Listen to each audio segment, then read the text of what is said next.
Allez, on commence, halakha. On est parachat Nasso. Donc, parachat Nasso, c'est la paracha la plus longue de la Torah. Yes. La plus longue paracha de la Torah, comme le rabbi explique, c'est parce que, comme on reçoit la Torah, alors on a le maximum de psukim, de versets. C'est une paracha très très longue, la plus longue de toute la Torah.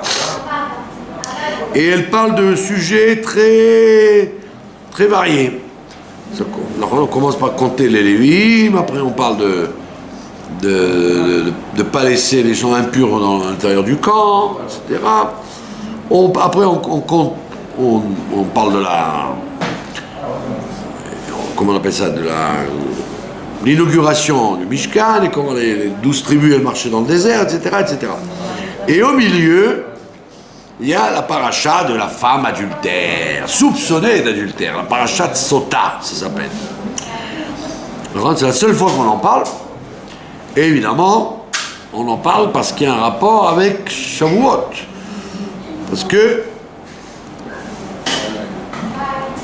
tout le temps que on s'appelle la femme de Dieu, comment on s'appelle la femme de Dieu? Alors, des fois on est fidèle, des fois on n'est pas fidèle, etc. Donc il y a toute une allusion à la relation entre le Ham Israël et Akadosh Baruch Hu à travers depuis qu'on a reçu la Torah.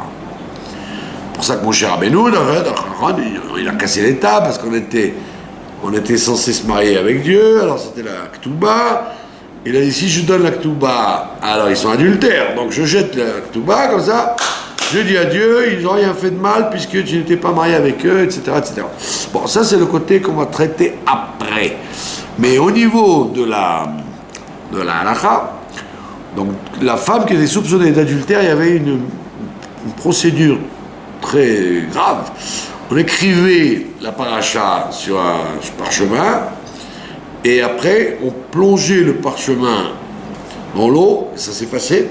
C'était de l'eau comme du vinaigre, qui mangeait l'encre, comme le coca aujourd'hui. Quand vous jetez un clou dans le coca, il fond. Alors à l'époque, c'était la même chose. Et donc, quand la femme était arrivée au bout de l'interrogatoire, on lui dit, écoutez, pour vérifier si ce que vous dites est vrai, on va tremper le parchemin et vous allez boire. Si vous ne vous arrive rien, c'est que vous êtes pur. Si vous n'êtes pas pur, eh ben vous allez mourir des conditions atroces de l'eau qu'elle buvait. De là, on apprend que pour le Shalom Baït, on a le droit d'effacer le nom de Dieu.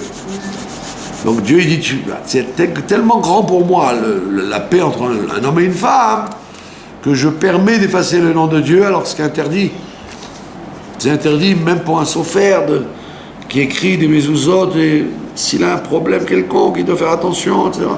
Et là, pour permettre le retour d'une femme devant le mari qui s'est inquiété, et qui a des témoins et des conditions un peu bizarres. C'est pas un stam, comme on dit. D'accord? Comme on dit dans la Gemara, il y a raglaim la davar. Il y avait des pieds dans l'histoire. Il n'y avait pas de fumée sans feu.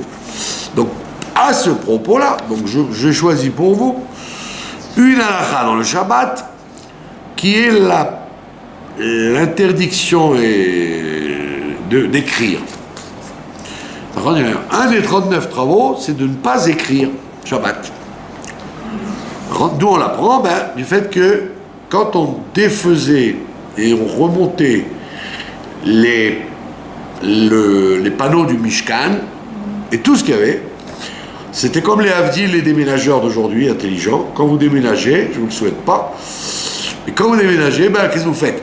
Vous écrivez un sur la porte et un sur le truc, pour que quand vous remontez l'armoire, ce ne soit pas... Donc quand on est intelligent, on fait ça avant que le déménageur n'arrive, parce que s'en fiche. Donc dans le Mishkan, on faisait pareil. On écrivait Aleph, Bet, Gimel, comme ça on savait comment c'était tous les perches et tous les clous et tous les... Pour que l'homme, après on remontait tout, comment on appelle ça, les travailleurs, ils sachent exactement tout remettre en place dans le Mishkan. Donc de là on apprend qu'on ne doit pas écrire avec des lettres pendant Shabbat. Ça c'est qu'est-ce qui est interdit Shabbat? C'est d'écrire avec des lettres qui vont durer. Il faut que ça tienne. Si ça ne dure pas, ça s'appelle un Issour des Rabbanan. C'est que des Rabbanan, c'est pas d'Oraïta. Par exemple, en hiver,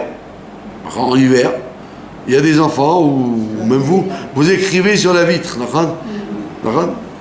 Sur les vitres, on écrit I love you, Josiane et Albert, avec une flèche. Donc, est-ce que tu as le droit de faire ça Shabbat? Non. Pourquoi? Parce que des Rabbanan, bien sûr que dès qu'il va y avoir un peu de soleil, un peu de chaleur, la buée, elle va tout effacer. Mais pendant un certain temps, ça a tenu. Donc, en règle générale, à moins d'être un Mechalel Shabbat qui va prendre un stylo et qui va écrire, en règle générale, l'interdiction d'écrire Shabbat, c'est que de Rabbanan. Dans quel cas? Dans la pâtisserie et la cuisine. Voilà. Par exemple, vous avez l'anniversaire de quelqu'un dans la maison et vous voulez écrire sur le beau gâteau Mazal Tov. Alors vous prenez comment on appelle ça, une pompe là où on met la crème dedans et vous écrivez avec comme ça Mazal Tov, que ce soit en hébreu ou dans une autre langue, il n'y a aucune différence. L'écriture c'est pas lié avec une langue. Même si vous écrivez en espagnol, ça s'appelle écrire. Ouais, même si un Israélien ne comprend pas les lettres latines, vous dites, c'est pas de l'écriture, il ne comprend pas. Lui, il ne comprend pas, mais ça s'appelle l'écriture. Et dessin? Pardon? Par exemple, dessin, on fait des petits cœurs, des petits trucs, est-ce que c'est considéré comme des... Voilà. Donc on va voir le problème que ça pose. Alors on te dit, Shabbat, tu ne peux pas écrire, bien que tu vas manger ce gâteau, il ne va pas durer. Tu n'as pas le droit d'écrire des vraies lettres en bonbons ou en crème. Ouais, même en bonbons, parce que ça s'appelle écrire. Par exemple, tu prends des petits bonbons et tu écris Mazal Tov, comme dans les écoles des enfants. Tu ne peux pas faire ça Shabbat. D'accord? Maintenant, la question, elle n'est pas seulement d'écrire. Et est-ce qu'on a le droit de casser, d'effacer? Alors, d'après la Torah, on n'a pas le droit d'effacer si on veut écrire dessus. L'interdiction d'effacer, c'est pour écrire. Mais encore une fois, des Rabbanan, on te dit, c'est vrai que tu veux pas écrire, toi. Tu veux effacer pour manger ou faire quelque chose avec. Donc il y a un problème de Rabbanan là-dessus. Alors c'est quoi le problème de Rabbanan? C'est que il y a une marloquette entre les poskim. Il y en a qui disent que ça n'est interdit que quand les lettres sont en relief, comme la crème ou le chocolat ou les bonbons. Mais si les lettres sont inscrites, sont imprimées, voilà, comme quand vous achetez des crackers, il arrive quelquefois les crackers ou les petits bruns ou les petits lus, il y a écrit dessus la marque du marchand de gâteaux. D'accord? Alors là-dessus, il y en a. La plupart des poskim, ils disent c'est pas grave. Quand c'est intégré dans le gâteau lui-même, ça s'appelle pas écrire parce que ou effacer, parce que la Torah elle a parlé comme l'écriture sur le parchemin, comme ils mettaient de l'encre de Chine sur les panneaux. Donc avec un couteau, tu peux gratter l'encre. Donc c'est de ça qu'on parle. Mais si c'est gravé dedans, ça ne ressemble pas au travail du Mishkan, puisque dans le Mishkan, on effaçait des fois. Si on s'est trompé, ou alors si on veut changer la planche, alors on met une autre planche, donc on efface, on met autre chose. C'est pas pareil que... Donc le travail ne ressemble pas au Mishkan, donc on dit il n'y a pas de problème. Donc c'est pour ça que les gâteaux, les petits bruns, les petits lus, ou des crackers, où les lettres sont inscrites, en général, on permet. Parce que ce n'est pas c'est pas bolette, comme on dit. Il y avait ce Shabbat-là, pourquoi j'ai eu l'idée de parler de ça? Parce que ce Shabbat-là, c'était Shavuot. Donc le lendemain, plein de gens mangeaient des gâteaux au fromage. Maintenant, le gâteau au fromage le plus facile à faire, c'est celui qu'on fait dans les jardins d'enfants. On prend on achète du fromage déjà fait à la crèmerie, à la Macolette, et qu'est-ce qu'on fait? On prend des petits bruns et on met tac, tac, tac, tac, tac, une couche dessus, uniquement assis pour, Mazal Tov. Alors il y avait une dame religieuse, mais qui ne connaît pas la halakha. Elle a fait son gâteau, un grand gâteau pour la famille, et puis Tom, il y a un rave, je vois d'où il sort derrière les fagots, il vient chez elle, il fait, mais vous n'avez pas le droit de manger ça, c'est des lettres. Donc ils n'ont pas mangé tout Shavuot, ils ont laissé le gâteau comme ça. Il a fallu qu'ils se le mangent dimanche soir, après la fête. Alors imaginez-vous les indigestions de manger un gâteau d'1 mètre sur 1 mètre. Alors qu'en vérité, parce qu'elle ne connaissait pas. Si elle avait su déjà que les lettres ne sont pas boltotes, ne sont pas en relief, elles sont gravées, et deuxièmement, avec le fromage, on ne voit plus rien. On ne voit plus qui écrit 37. Tu prends le gâteau, maintenant tu as mis la crème dessus. Donc même ça, on ne voit plus. Alors la Torah ne peut pas t'interdire quelque chose qu'on ne voit pas. Ça ne peut pas écrire. Donc premièrement, si c'est pas bolette, c'est pas grave. Maintenant, si c'est vraiment écrit, un gâteau d'anniversaire, Mazal Tov, donc qu'est-ce que tu fais tout simplement? Tu coupes entre les lettres. Tu donnes le même à la belle-mère, le zaïn au beau-père, le lamed à la belle-sœur, pour éviter les problèmes de trucs. Donc chacun il a une lettre. Et maintenant quand il mange, comme c'est dans la bouche, ça ne s'appelle pas écrire ou effacer. Écrire et effacer, c'est avec la main. À moins d'être... Non, il y a des gens comme ça qui sont... Des gens qui naissent comme ça, sans bras, sans jambes. Que Dieu nous préserve d'avoir des enfants comme ça.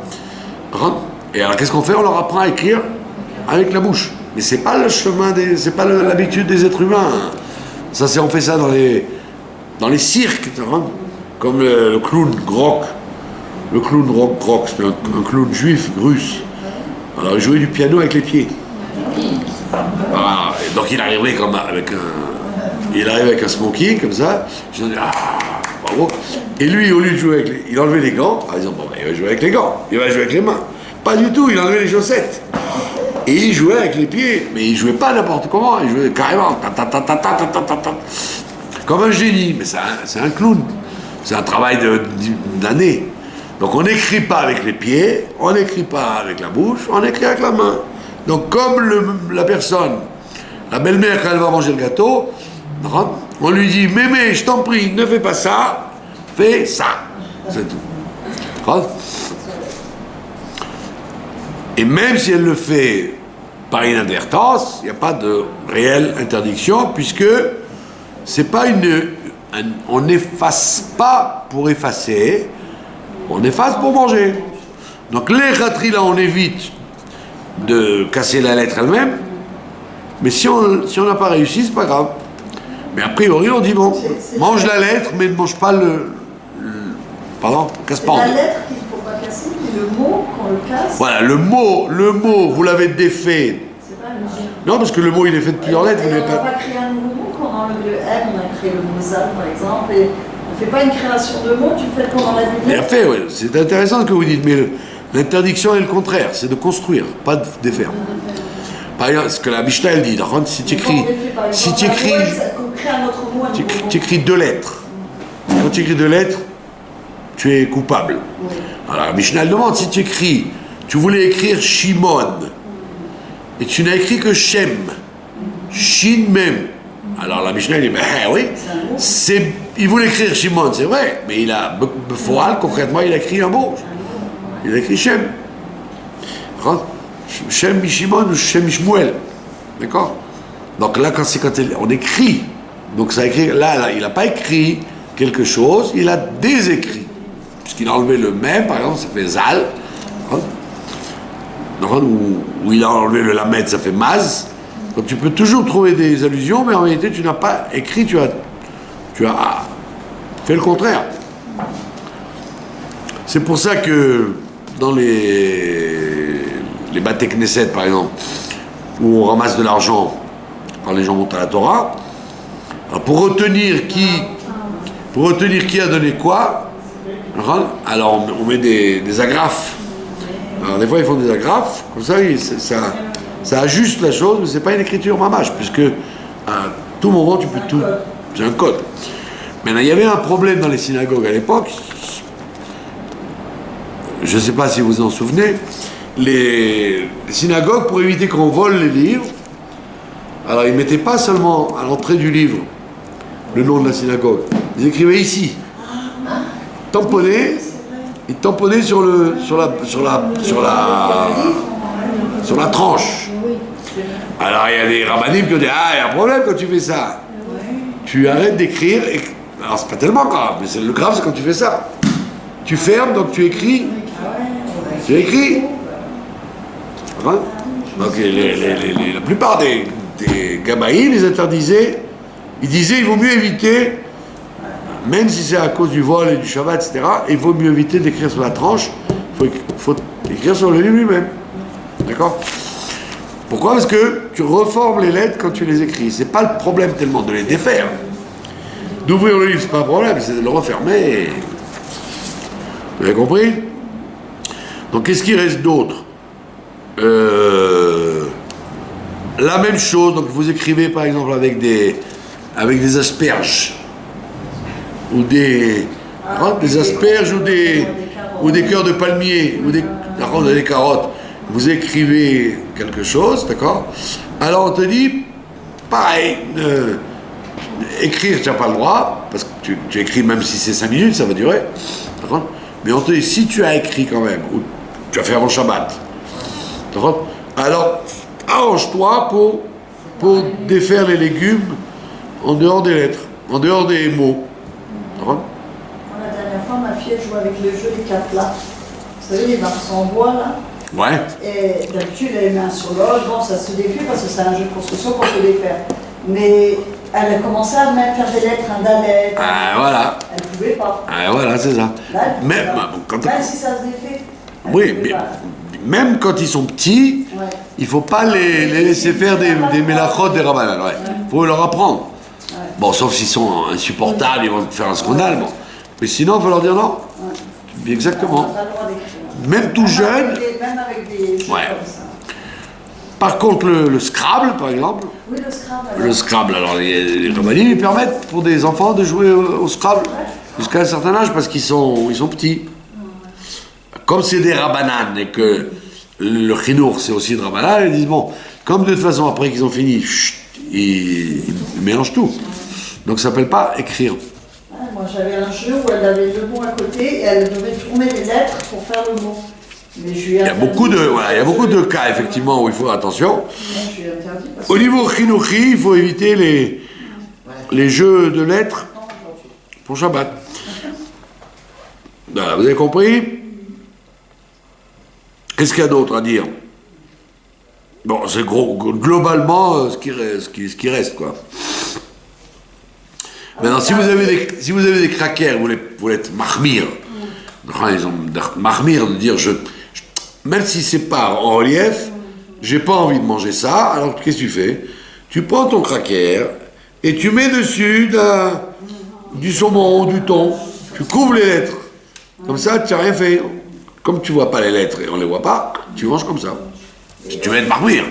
Et autre chose, c'est écrire et dessiner. Ça veut dire, si la buée, là, on fait dessiner une petite voiture, un petit Voilà, peu. ça c'est le dessin. Non, c'est moins. Mais ça, non. C'est moins. Ouais, c'est moins. Comment dire, moins important, puisqu'il n'y a pas d'allusion dans la Torah au fait qu'on dessinait.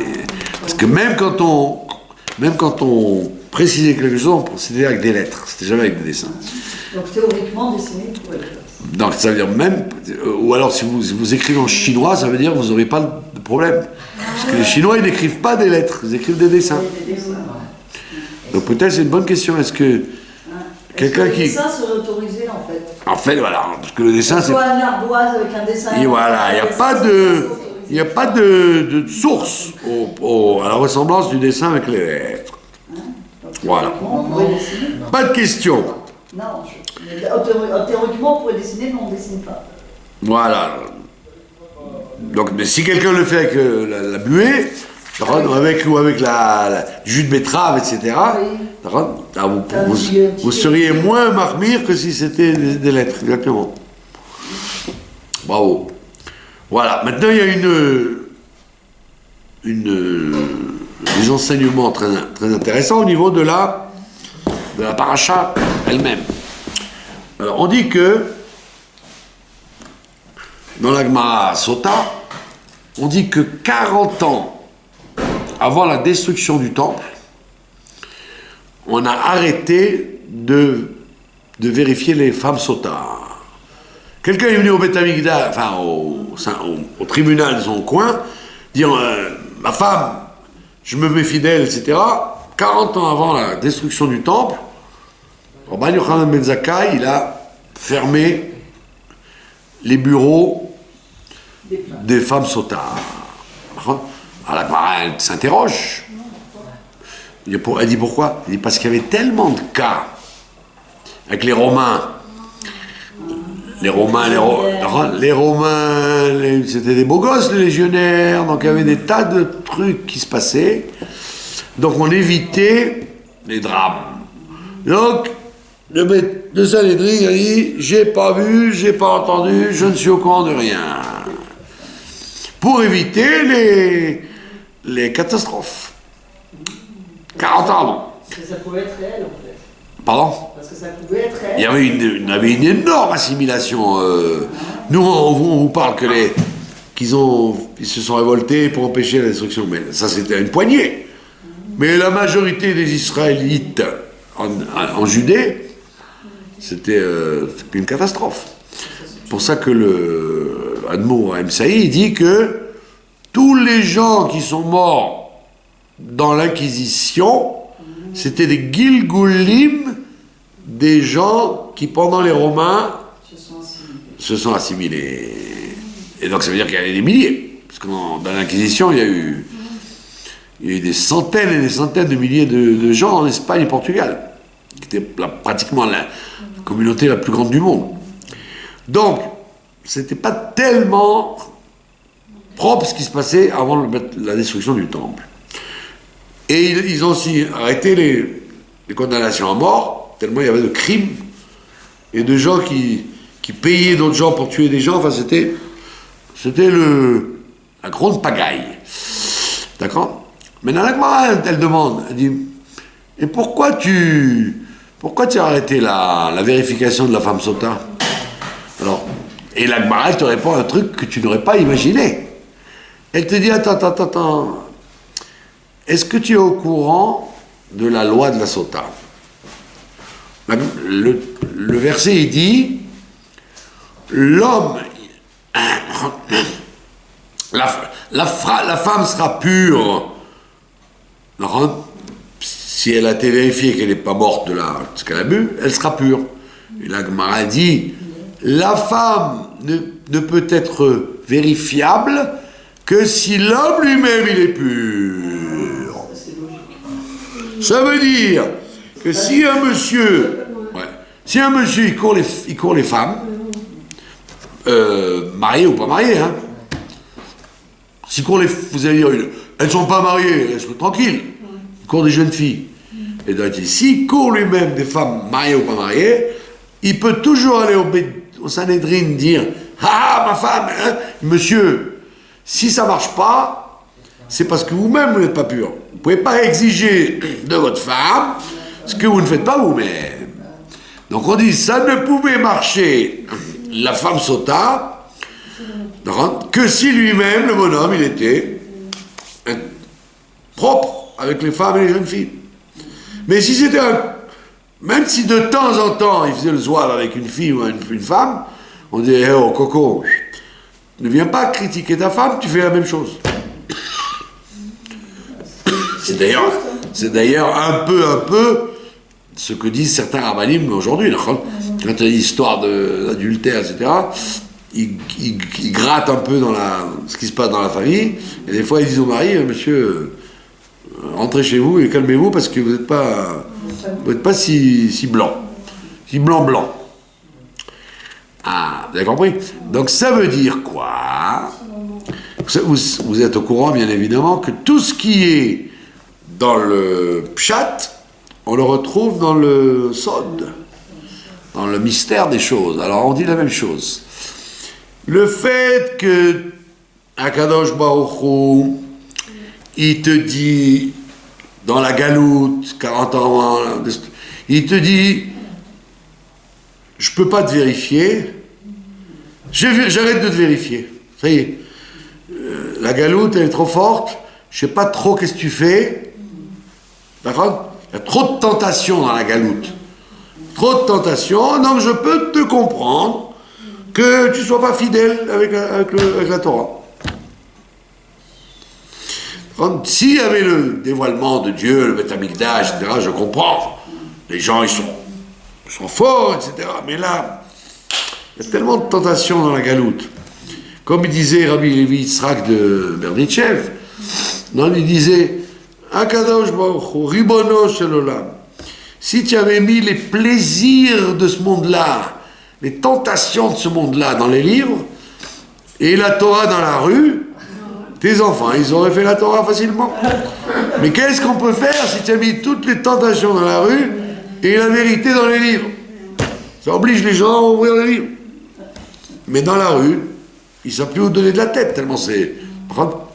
Tentation permise, interdite, momentanée, c'est très difficile pour le Yetzer Hara d'un juif. C'est pour ça que les gens s'enfermaient dans des ghettos, pour éviter de voir ce qui se passe dehors. Mais en général, ils ne pouvaient pas rester dans les ghettos. Ils étaient confrontés à plein de problèmes qui pouvaient se présenter. Donc, quand on dit 40 ans avant la destruction de Beth Amikdash, on a arrêté de vérifier les femmes sototes, c'est en vérité, c'est quelque chose de gentil pour nous. Pour dire, comme nous sommes trop tentés par tous les Romains qu'il y a autour, donc Dieu, il comprend ça. Donc il ne veut pas voir. Non, c'est par gentillesse. Bon, il ne veut pas voir. S'il voit, ça va mal se passer. On a peur que ça se passe mal. Alors maintenant, quel est l'enseignement derrière? C'est qu'on dit, attends. Tu me dis que moi, c'est dur pour moi d'être fidèle, donc Dieu, il préfère ne pas regarder. Très bien. Maintenant, la Gemara, qu'est-ce qu'elle a dit? Pourquoi on ne vérifiait pas la femme? Parce que le mari lui-même, il n'était pas mécénaire. Alors la même chose, on dit à Kadosh Baruch Hu, attends, c'est vrai, nous on n'est pas sérieux, parce qu'il y a trop de tentations dans la galoute. Mais en fait, toi aussi, tu n'es pas sérieux. Tu n'es pas sérieux parce que tu as donné les milliards aux forces du mal, tu as donné les Champs-Élysées, les machins, c'est toi qui leur as donné aux nations la main haute. Et nous, tu nous as mis dans la mouise. par la galoute. Quand la galoute a commencé, l'Occident, les antisémites, ils ont commencé à prendre des forces. Et par contre, nous les Bnei Israël, on nous vérifiait à chaque truc, chaque détail. Donc, on dit au HaKadosh Baruch Hu, sois gentil. C'est vrai que nous, on n'est pas sérieux, mais toi, si tu étais toi aussi large, de ne pas donner à toutes ces bonnes femmes-là, les Romains, les Italiens, tout le pouvoir qu'ils ont eu, eh ben, on serait plus sérieux. Quand tu vois les émirs du Koweït ou d'Arabie Saoudite, ils dépensent $1 million par minute. D'accord ? Et c'est des gens dégoûtants au niveau moral. Ceux qui payent le terrorisme, ils payent la drogue, ils payent le...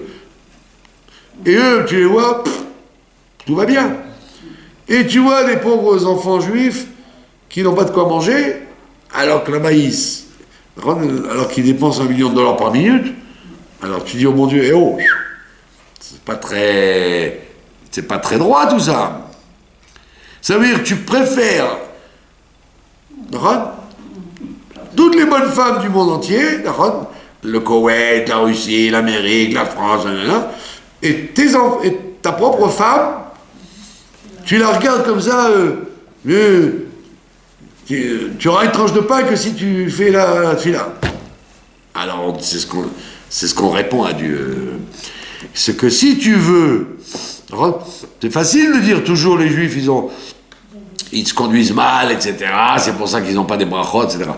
Mais les autres, ils ont des brachot, même quand ils se conduisent pire que mal. Donc c'est pour ça que c'est en vérité l'histoire de la sota, c'est pour donner un jugement positif pour les Bnei Israël. Pour dire, c'est vrai que tu nous soupçonnes sans arrêt, et quand on a reçu la Torah, voilà, on lit cette paracha toujours, dans la semaine qui suit Shavuot, c'est-à-dire dans la semaine qui s'appelle encore Shavuot, jusqu'à Shabbat. On est dans les 7 jours de complément de la fête de Shavuot, puisque Shavuot ne dure qu'un jour. Donc quand on devait offrir les sacrifices pour la famille, le sacrifice du Beth Amikdash et des invités, etc., on avait 7 jours comme Sukkot et comme Pessah. Donc on est encore dans le sujet de Shavuot. Et comme par hasard, Chachamim, ils ont fixé de lire cette paracha à ce moment-là. Donc le bon Dieu, il te dit, si vraiment tu n'as pas pris la Torah Shavuot, un jour c'est trop court, donc tu as pris sur toi la Torah, mais peut-être tu ne l'as pas vraiment prise. Peut-être tu négliges un peu. D'accord ? Voilà ce qui se passe. Vous voyez, après Matin Torah, on devrait voir dans les rues des gens, jour et nuit, en train d'étudier, en train de faire des mitzvot. On voit que le lendemain de Shavuot, le iPhone, il marche aussi bien qu'avant. Hein. Tu as l'impression que rien n'a changé, quoi. À part le gâteau au fromage, rien n'a changé. Donc le bon Dieu, il dit, eh, oh, c'est comme ça que tu as reçu la Torah. Au bout d'un jour, tu m'as oublié, ça y est. Tu as fait le tikkun, la nuit de Shavuot, tu as fait le tikkun, t'étais comme il faut, le lendemain, tu as mangé ton gâteau au fromage en dormant. Mais et après, où est la Torah? Alors on dit, tu as 7 jours pour compléter. Bravo.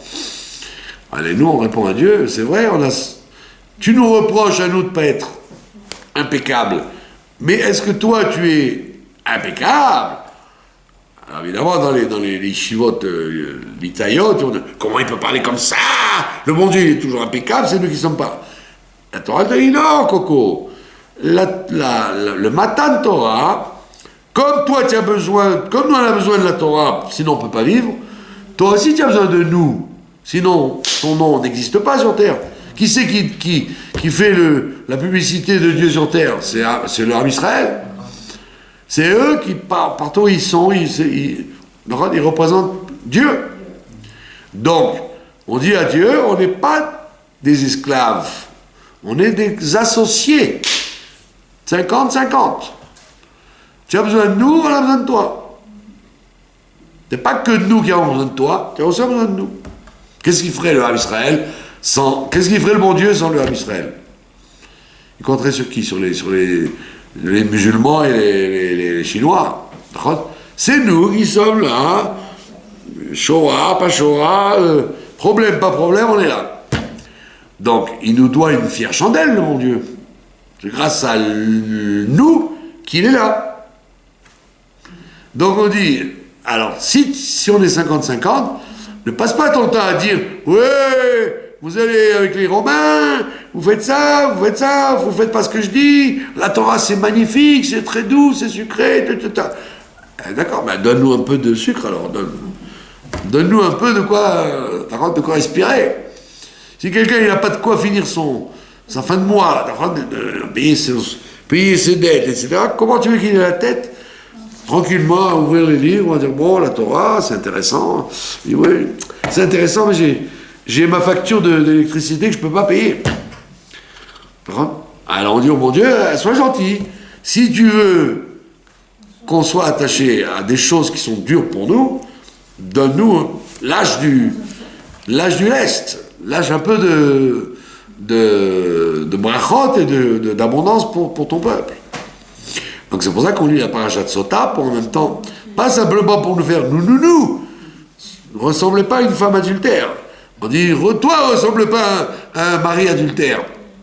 Toi aussi, tu as le devoir d'être gentil avec nous et de ne pas donner faire plaisir à toutes les femmes qu'il y a dans le monde. Nous, on est ta femme et tu t'occupes pas de nous comme il faut.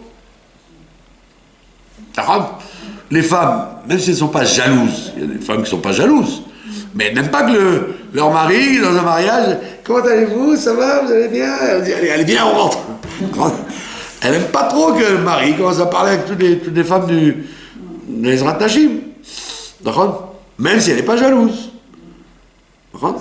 Alors maintenant, si pire que ça, il n'a pas offert des fleurs à sa femme, mais il les offre à Madame Lévy. Alors la femme, elle dit, bah, il est culotté, lui. Ah ben ça, tu n'es pas gonflé, toi. Ah, c'est ce qu'on dit à Kadosh Baruch Hu. Tu veux qu'on te fasse des petits plats, qu'on soit gentil avec toi, qu'on te repasse ton pyjama. Et toi, pendant ce temps, tu vas dire bonjour à Madame Lévy. Ça marche pas, ça. Et donc, à Kadosh Baruch Hu, il fait pareil. On veut bien qu'il nous juge pour les mitzvot et la Torah qu'on fait. Mais on voudrait qu'il enlève un peu d'abondance aux forces du mal, qui servent à rien dans le monde, qui font que du mal. Donc c'est pour ça qu'on lit ça à Parashat Naso. C'est un, comment on appelle ça en français, c'est un réquisitoire pour dire à Dieu, sois gentil, tu veux du 50-50, alors fais-nous du 50-50. Vous avez compris? Voilà. Et c'est pour ça qu'après, une fois qu'on a, comme c'est la page la plus longue, on a dit, après avoir parlé de la femme Sota, on vous parle de l'inauguration du Mishkan. L'inauguration du Mishkan. C'est quoi l'inauguration du Mishkan? C'est le dévoilement de la présence de Dieu sur terre. Les 12 princes qui offraient le jour où le Mishkan a été inauguré, avec la marche des 12 tribus dans le désert. Donc maintenant, une fois qu'on a garanti avec Dieu, on lui a garanti d'être associé s'il est gentil avec nous, alors à ce moment-là, on lui dit, c'est quoi? Chaque tribu va connaître sa place, parce que c'est ça la difficulté dans ce monde-là. Pourquoi les gens ne sont pas heureux ou n'arrivent pas? C'est parce qu'ils ne connaissent pas leur place. Alors si tu sais que tu es au début du camp, ou à la queue, ou à droite, ou à gauche, etc., donc quand tu offres les corbanotes, tu dis voilà, Dieu, je suis Yehuda, je suis Shimon, je connais ma place maintenant. Donc c'est pour ça que c'est une conséquence. Les offrandes des corbanotes, c'est une conséquence de la femme Sota. On dit maintenant que c'est sûr qu'on va pas te tromper, et toi tu ne nous trompes pas, le contrat, il est vraiment un contrat. C'est un vrai rosé. Un vrai contrat. Et comme c'est un vrai contrat, alors, yallah, on peut inaugurer le Mishkan, où tu vas résider pour de bon. Et c'est ce qui se passe dans la paracha de Sota. Alors, quand le Kohen, il a fait boire la femme, alors donc ça veut dire que tout le processus a avancé. Maintenant, on lui dit, madame, vous buvez. Alors elle boit, puisqu'elle n'a rien à craindre. Mais du moi, j'ai rien fait. C'est vrai qu'il a des doutes sur moi, mais moi, j'ai rien fait. Rien fait de mal.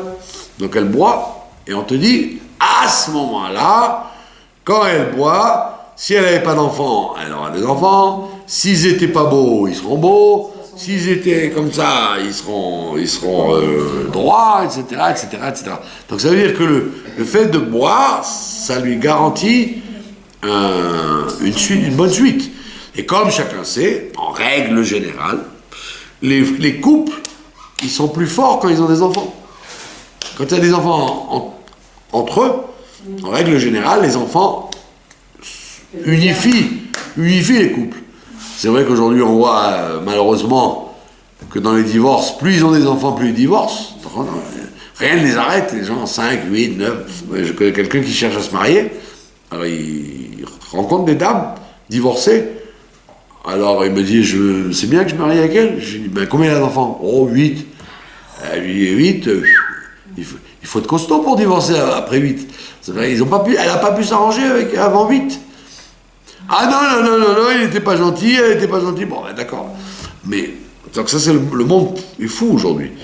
Mais a priori, d'après la logique humaine, les enfants, souder le couple. Alors, vous voyez, c'est incroyable, parce que les couples qui n'ont pas d'enfants, rares sont ceux qui divorcent. Et ceux qui divorcent, c'est ceux qui ont plein d'enfants.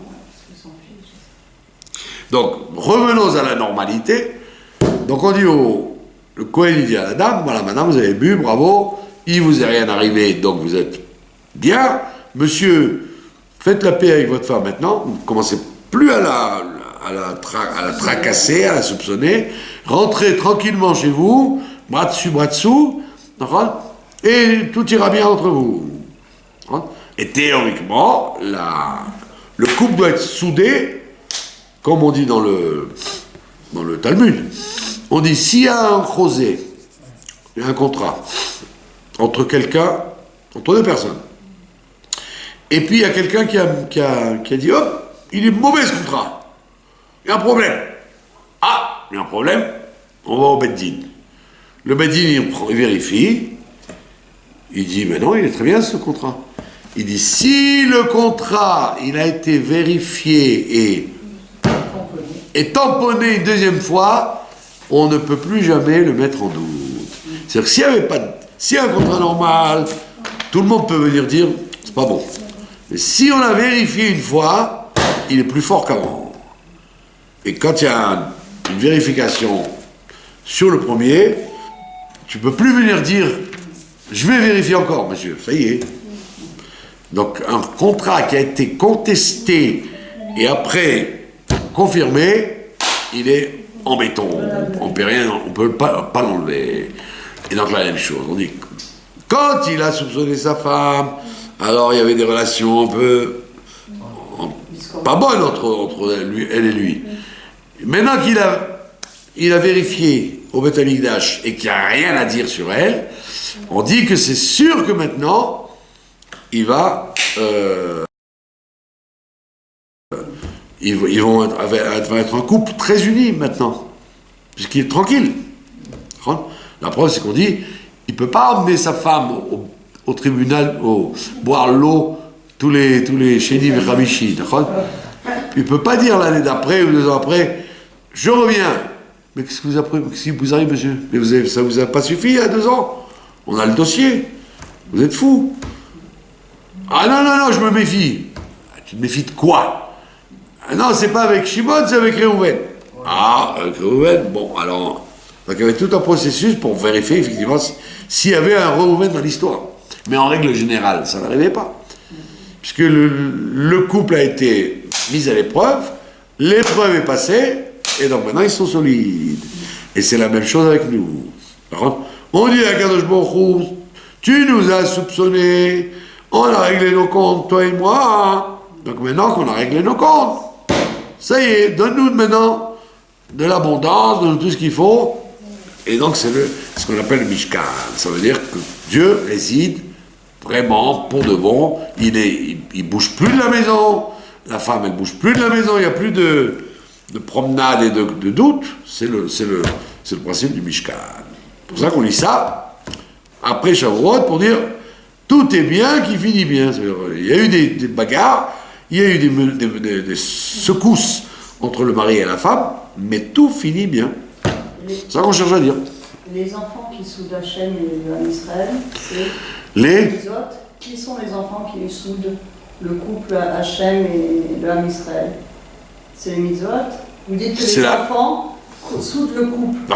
Ham Israël et Hachem, c'est le couple. Et les enfants? Ben voilà, c'est la Torah. La Torah et les mitzvot sur terre. Exactement, c'est ça qui... C'est ça les enfants de... Eh oui, ça soude le... Donc plus il y a d'enfants, plus il y a de mitzvot, plus le couple est soudé. Ben voilà. C'est pour ça que on le voit d'ailleurs psychologiquement. Quand quelqu'un, la Mishnah te dit, mitzvah, goreret, mitzvah. Une mitzvah l'entraîne une autre. C'est-à-dire que quand tu t'attaches à Dieu par une mitzvah, ça t'attache davantage à lui. Par le fait d'avoir fait une mitzvah. Exactement. Mitzvah, goreret, mitzvah. Voilà. Est-ce que vous avez des questions? Et donc de là, on voit qu'après Shavuot, on a besoin de chizouk, on a besoin de se renforcer. Et on se renforce justement en lisant la parashat Nassau. Voilà, donc Hiratson, si Dieu veut, que dans cette semaine, nous terminons le complété de la réception de la Torah. Donc vraiment qu'on l'intègre comme il faut jusqu'au 7e jour. Voilà. Je vous remercie de votre attention.